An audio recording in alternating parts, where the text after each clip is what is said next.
Sa probinsya ng Batangas, may pinipilahan. Ito nga raw ang takbuhan ng mga kabataang gipit sa energy sa kanilang paaralan. Sobrang ganda po at nakakatulong po sa ating kabataan at sa ating kapaligiran po. Hindi ko po masyadong alam po na yung bote po pala ay makakatulong upang makapag-charge po tayo. Curious na ba kayo kung ano ba itong tinutukoy nila na malaking tulong sa kabataan at kapaligiran?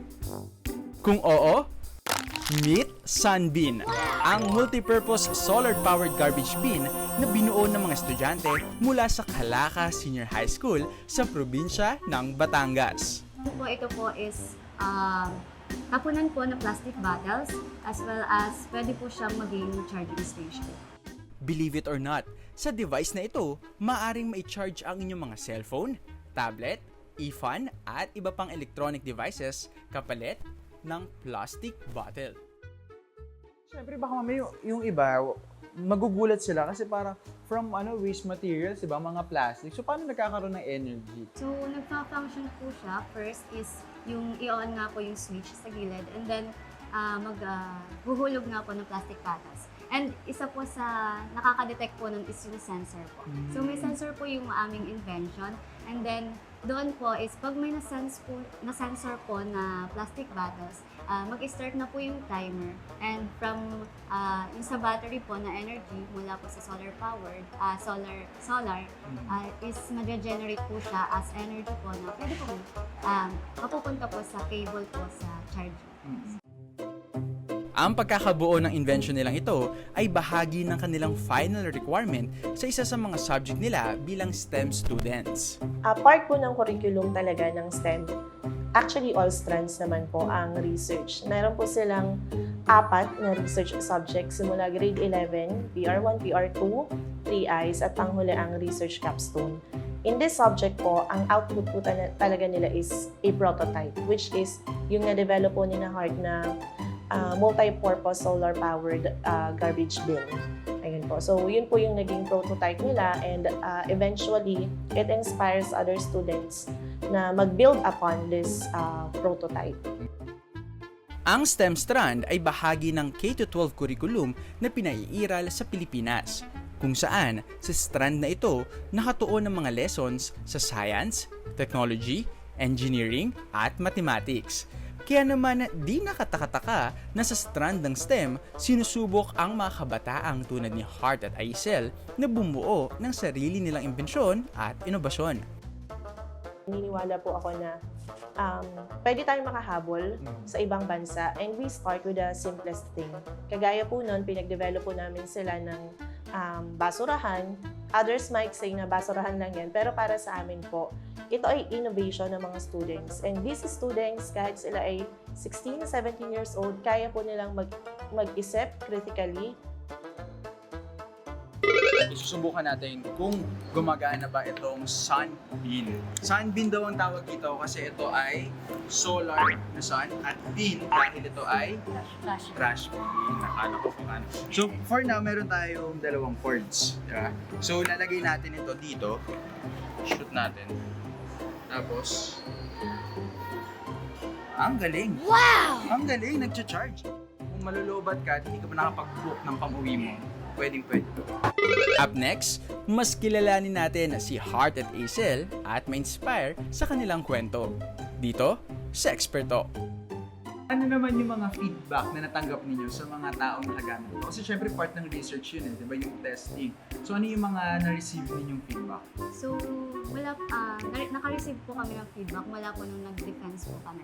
Since nag-defense po kami, yung mga panelists po is nakita po nila yung invention namin, na nagpa-function, gumagana, and tuwang-tuwa po sila doon. And also, nung ginamit po siya ng mga classmates po namin, ng schoolmates po namin, sobrang natuwa po sila and na-amaze po kasi po ang isang grade 12 student po na katulad namin is naka-invent po ng ganitong invention.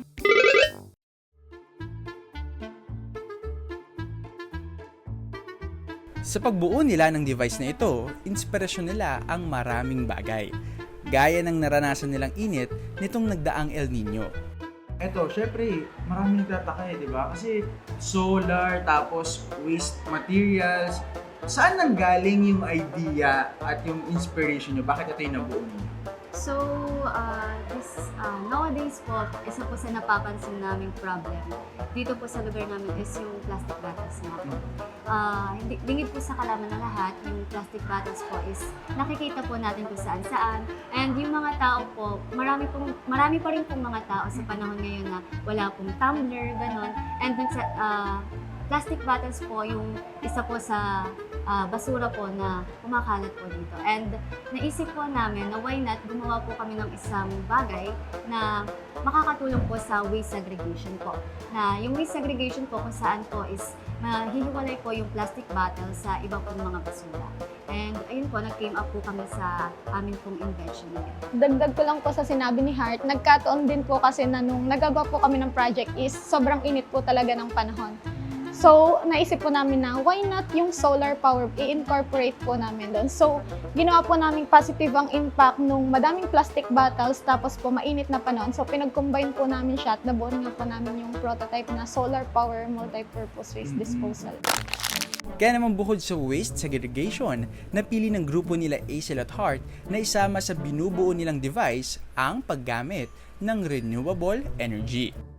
Ang solar power po ang pinaka-main source po ng energy, kaya po nakakapag-charge. So may battery po siya sa loob. Yung energy po na makukuha from the sun ng solar panel is maiimbak po dun sa battery. Then, doon po, makakapag-charge. Ang renewable energy ay tumutukoy sa enerhiya na nakukuha natin mula sa mga natural resources tulad ng araw, hangin, tubig at init mula sa ilalim ng lupa. Halimbawa nito, ang solar energy na gamit nila Hart upang mapagana ang kanilang device. Hindi lang pagsusulong ng renewable energy ang layo ng grupo nila Hart sa pagbuo nito, kundi ito rin ay isa aniyang daan upang mahikayat pa ang mga kabataang tulad nila na isegregate ang kanilang mga basura dahil kapalit nito ay energy na magagamit nila sa kanilang mga gadgets. Makakatulong po ito bilang po isang mag-aaral sapagkat syempre po may mga gadgets po kami na kailangan pong i-charge na ito po ay ginagamit namin sa paggawa ng research at yung mga isang bote lang po na makikita po namin na kalat na maaari po namin itapon ay makakatulong po upang po mapanatiling may charge po ang aming devices. Ang tagumpay na ito ay bunga ng pagtutulungan at kooperasyon ng bawat miyembro ng kanilang grupo. Ilan ba kayo dito sa grupo niyo? Bale, 7 members po kami. Then, bawat isa po is may task.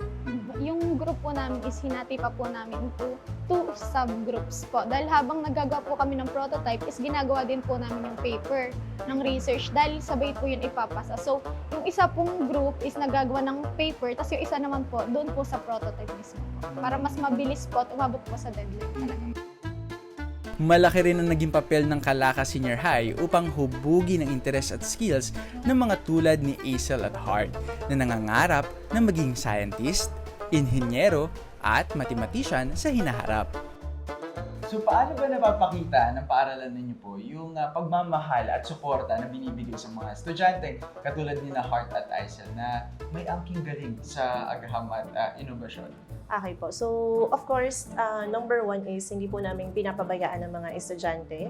Even though sila ay graduate na from this school, constant pa rin po ang aming communication po sa kanila. And at the same time, we always make sure to empower them as students na hindi lang sila estudyante.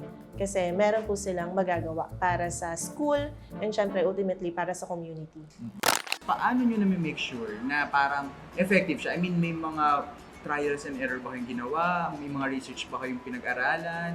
Nag-consult ba kayo kung kani-kanino para talagang ma-make sure na tama yung... Kasi syempre yung wires, diba, medyo magulo yun eh. Diba, ang dami, hindi lang naman siya plug and play, diba? So, ano yung mga ginawa niyong proseso? So, yung isa po sa dahilan po, bakit po, kung paano po namin siya make sure, is, yun nga po, we do have a member po na may pinsan po or kakilala po na marunong po talaga sa mga wirings. Ginaid niya po kami sa mga wirings po, so, ayun po, naging effective po yung aming invention. Sa ngayon, napapakinabangan na ng mga estudyante ng Calaca Senior High School ang device na ginawa ng grupo nila Hart at Acel. Ano naman yung mga feedback na natanggap ninyo sa mga taong nakagamit ito? Kasi syempre part ng research yun, di ba, yung testing. So ano yung mga na-receive ninyong feedback? So, naka-receive po kami ng feedback mula po nung nag-defense po kami. Since nag-defense po kami, yung mga panelists po is nakita po nila yung invention namin, na nagpaka-function, gumagana, and tuwang-tuwa po sila doon. And also, nung ginamit po siya ng mga classmates po namin, ng schoolmates po namin, sobrang natuwa po sila and na-amaze po kasi po ang isang grade 12 student po na katulad namin is naka-invent po ng ganun pong invention. Nakakabilib talaga, no? At hindi lang sa Batangas ang napabilib nung invention na gawa ninyo. Dahil balita ako, parang kaliwat kanan ang mga iba't ibang recognition na natatanggap ninyo, di ba? May mga interviews kayo from different networks, pages, di ba? So, kamusta? Ano yung pakiramdam na somehow ba nabuboost kayo na parang mag-inventor na lang ako? Nakaka-overwhelm po talaga kasi hindi po namin yun in-expect na ganun nga po, makikilala po na ang invention namin sa ganung paraan po. And also po, hindi unexpected po talaga yun. Since gumawa nga lang po kami ng project po para po sa isa po naming subject for requirement po para po makagraduate. And na-videohan lang po siya ng isa po naming teacher po, which is si Doc Jomar Kumaka po. And grabe po yung naging feedback din po sa video na, and sobrang dami pong likes. And then, kaliwat kanan na din po yung mga nag-DDM po for interview about po sa aming invention. And sobrang nakakatuwa po na yung simple po naming project, yung simple po naming invention, simple po naming research is nakaabot na po sa iba't ibang lugar po and sa iba't ibang tao po. And also po, yung mga nag-ask din po sa amin po about po sa aming invention, kung paano po namin siya nagawa, kung as inspiration din po nila sa paggawa po nila ng kanila naman pong project. At nabanggit nyo sa akin kanina, yung teacher nyo yung nag-video pa sa inyo, di ba? Ano ba yung role ng mga teachers nyo, yung mga mentors ninyo dito sa projects na ginawa niyo? Well, from the very start po sila po ang nag-guide po sa amin kung ano po ang mga gagawin, sino po makakatulong sa amin mga ganun. And isa po sila sa humubog po sa amin. And isa po sila sa aware po sa amin na may kakayanan po kami gumawa po or mag-invent po ng mga bagay po na sa tingin po talaga namin is hindi po possible or imposible po namin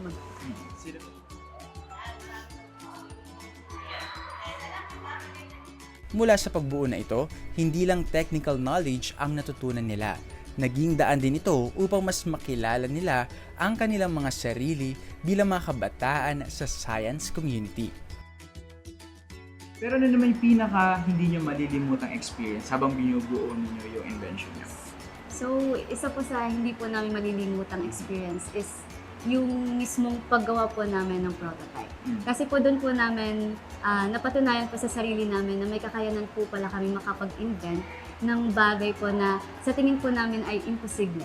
And ayun po, sa tulong po ng project po na yun, nagkaroon din po kami ng connection ng mga kaklase po namin, and nagkaroon din po kami ng tiwala po sa sarili po namin na may magagawa din po pala kami para po sa future inventions. Sa kasalukuyan, graduate na sa Calaca Senior High School sina Hart at Aisel at busy sa kani-kanilang kurso sa kolehiyo. Gayunpaman, aniya patuloy pa rin na ine-enhance at pagbubutihin ang device na ito, hindi man nila ngunit ng susunod na batch ng mga STEM students mula sa Calaca Senior High School. Diba? Ano ba yung mga future plans nyo para dito sa invention na to? Well, ang future plans po sa invention na ito is ma-enhance po, dahil yun nga po, para sa requirements, ang plano po is ang mag-enhance po noon ay yung mga sunod po sa aming batch, since ang prototype po na ito ay pangangalaga na po ngayon ng school. Sa ngayon, tinitignan na ng paaralan ang potensyal na kolaborasyon sa lokal na pamahalaan upang mailagay ang device sa iba't ibang parte ng Calaca, Batangas para magamit na ng publiko. We're planning to propose it to the community, particularly sa LGU, which is na-recognize naman po. We were given a recognition by the city government. Bakit ba importante para sa inyo na gumawa ng mga ganitong klaseng invention, ng mga research na patungkol sa waste management? So, mahalaga po ito since sa panahon po ngayon, parang nagiging irresponsible na po ang mga tao. So, kapag nag-invent po tayo ng mga pag nagtuon po tayo ng pansin sa sustainability, mababawasan po natin ang chances ng pagbaha, lalo na po ng katulad po sa project namin, maiiwasan po ang pagbara ng mga plastic bottles po sa mga kanal po, which is isa po talaga sa cause po ng mga pagbaha. And also po sa sustainability po ng energy. So, sa pamamagitan po ng pag-preserve sa pamamagitan po ng aming invention, yun nga po, magpe-preserve po yung energy, and then makakatulong po ito lalo't higit po sa mga lugar po na kinukulang po sa kuryente. Ano naman ang pwede nyo sabihin sa mga ka-Discoverkada natin na nagnanais din na tahakin din ang STEM at ano ba yung mga dapat nilang asahan? Well, para sa mga kabataan po na gustong mag-take ng STEM as their strand sa kanilang senior high school journey is wag po sila matatakot kahit po sinasabi po na iba na mahirap talaga ang STEM, mataas na expectation, feeling superior. Kaya po nila, basta magtiwala lang po sila sa sarili nila. Tapos din kung gusto naman po nila mag-invent at nag-aalangan po sila, lagi lang po nilang iisipin na mayroong at least isang tao po na nakasupport sa kanila at naniniwala na makakaya po nila kung ano man po yung ninanais nila po. And also po sa mga kabataan po dyan na gusto pong maging future inventors, isa po sa sasabihin ko po sa inyo is magtiwala po kayo sa sarili. Kasi wala pong ibang gagawa or makakagawa ng pangarap niyo sa buhay kundi ang sarili niyo lamang po. And kailangan po na may tiwala po kayo sa sarili nyo, and as well as po yung perseverance and also yung kasipagan, pagtsatsaga, and samahan po ng faith po is maaabot nyo po and ma-reach nyo po yung pangarap nyo po. Mula sa ating sariling karanasan at obserbasyon, posibleng magsimula ang ating bawat imbensyon. Kailangan lang buksan ang mata, patuloy na magtanong at paganahin ang imahinasyon. Dahil malay mo, ikaw na ang susunod na makagawa ng imbensyon. Ako po si AJ Castro. Samahan niyo ako muli sa susunod na linggo na hanapin ang mga next-gen expert ng ating bansa. Dito sa Expert Talk.